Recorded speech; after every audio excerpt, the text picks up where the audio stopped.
চট্টগ্রাম সিটির নাগরিক সেবা আরও সহজ করতে আমার চট্টগ্রাম নামক একটি অ্যাপ চালু করতে যাচ্ছে চসিক।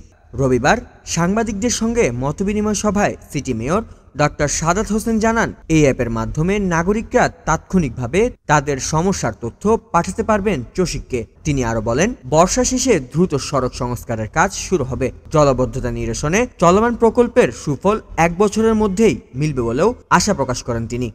জলাবদ্ধতার ব্যাপারে আপনাদেরকে আমি আশাবাদ ব্যক্ত করতে চাই যে যেখানে যেখানে আমি আগে ছোটকাল থেকে দেখতাম, অথবা আরো 2-3 বছর আগেও, ইভেন গত বছরও আমি দেখেছি যেখানে যেখানে পানি জমা থাকতো, আল্লাহর রহমতে পানি নেই।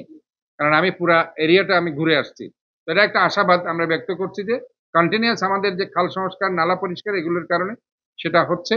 এছাড়া কানাডা সফরে বাণিজ্যিক বিষয়েও আলোচনা হয়েছে জানিয়ে মেয়র বলেন, যে সমস্ত বিষয়ে কানাডায় গিয়ে তিনি কথা বলেছেন, সে দেশের সরকারও তাতে আগ্রহ প্রকাশ করেছেন। মতবিনিময় সভায় চসিক সচিব সহ অন্যান্য কর্মকর্তারাও উপস্থিত ছিলেন। Desk report, CHD news 24।